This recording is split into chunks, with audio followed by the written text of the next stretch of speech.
Students page number 118 पर next topic है 11.2 types of electric circuits. अब यहाँ से हम स्टार्ट करते हैं कि इलेक्ट्रिक सर्किट्स की आगे टाइप्स को डिफाइन करेंगे। There are several kinds of circuits की बहुत सी इकसाम हैं, but here we shall discuss its two main types. लेकिन यहाँ पर हम सिर्फ इसकी दो टाइप्स को डिफाइन करेंगे। पहली क्या है, सीरीज सर्किट, और दूसरी कौन सी है, पैरेलल सर्किट्स। यहाँ पर जो आपके बुक में सर्किट्स को डिफाइन किया गया उसकी दो टाइप्स हैं, सीरीज एंड पैरेलल सर्किट। सबसे पहले हम सीरीज सर्किट को डिफाइन करते हैं। If all the components are connected one after another in a single loop then it is a series circuit। Series circuit कौन से होते हैं, ऐसे सर्किट जिनमें तमाम कंपोनेंट, तमाम हिस्से जो हैं सर्किट के वो एक तरतीब से जोड़े गए हों। जिसमें यहाँ पे आप देखें फिगर में, अगर ये आपके पास एक बैटरी है, बैटरी के बिल्कुल साथ बल्ब जोड़ दिया, एक फिर दूसरा, यानी 1 बाय 1 अगर आपने सारे कंपोनेंट्स सर्किट के जोड़े हैं तो वो कौन सा सर्किट कहलाएगा, सीरीज सर्किट कहलाएगा। In a series circuit there is only one path for the current to flow. Series circuit में करंट का हमेशा एक ही रास्ता होता है, यानी फर्ज कर लें अगर करंट इस सिरे से स्टार्ट हुआ फ्लो करना तो वो ऐसे ही फ्लो करेगा, आगे 2 या 3 हिस्सों में तकसीम नहीं होगा। करंट को गुजरने के लिए सिर्फ और सिर्फ एक ही रास्ता मिलेगा। The amount of current which flows through each component bulb of the circuit is the same. और हर कंपोनेंट में से एक जैसा करंट गुजरेगा।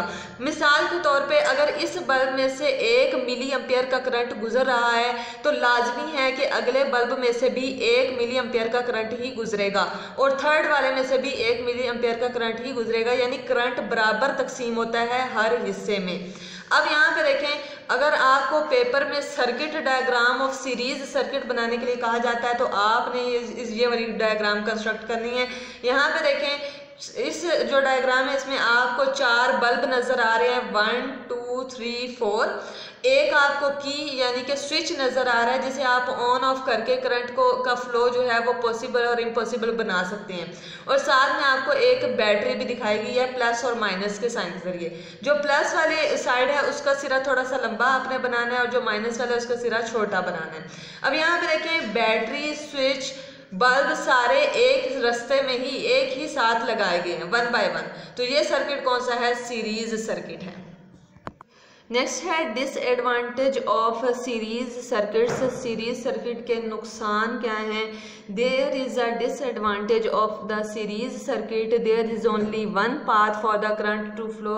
अ break at any part of the circuit stops the flow of current in the whole circuit. नुकसान क्या है series circuit का, कि पूरे, जैसा मैंने आपको पहले भी बताया कि पूरे सर्किट में करंट को गुजरने का सिर्फ और सिर्फ एक रास्ता मिलता है। अब अगर यहाँ से कोई एक भी वायर डिस्कनेक्ट हो जाए, यानी कि अगर एक वायर यहाँ से काट दी जाए तो फिर पूरे सर्किट में जितने भी आपने कंपोनेंट्स लगाए हैं उनमें से किसी को भी करंट नहीं मिलेगा, क्योंकि करंट का जो असल पाथ था वो ख़त्म हो जाएगा। यानी फ़र्ज़ कर लें आपने यहाँ से वायर कनेक्ट कर दी, यहाँ से आप वायर काट दो, ठीक है, अलहदा कर दो, तो अब क्या होगा कि किसी भी कंपोनेंट में करंट फ्लो नहीं करेगा, क्योंकि करंट का सिर्फ और सिर्फ एक ही रास्ता है सीरीज सर्किट में। होप सो स्टूडेंट्स आपको ये रीडिंग समझ आ गई होगी। इस चैप्टर की रीडिंग आप भी स्टार्ट करें और इसको जो है आप प्रैक्टिकली परफॉर्म कर सकते हैं। कल मैं आपको एक एक्टिविटी पढ़ाऊंगी जिसे आप अपने डेली लाइफ में प्रैक्टिकली परफॉर्म करके सीरीज सर्किट को देख भी सकते हैं। तो इंटरेस्टिंग चैप्टर है स्टूडेंट्स, आप इसमें इंटरेस्ट लें, इसको अच्छे तरीके से पढ़ें।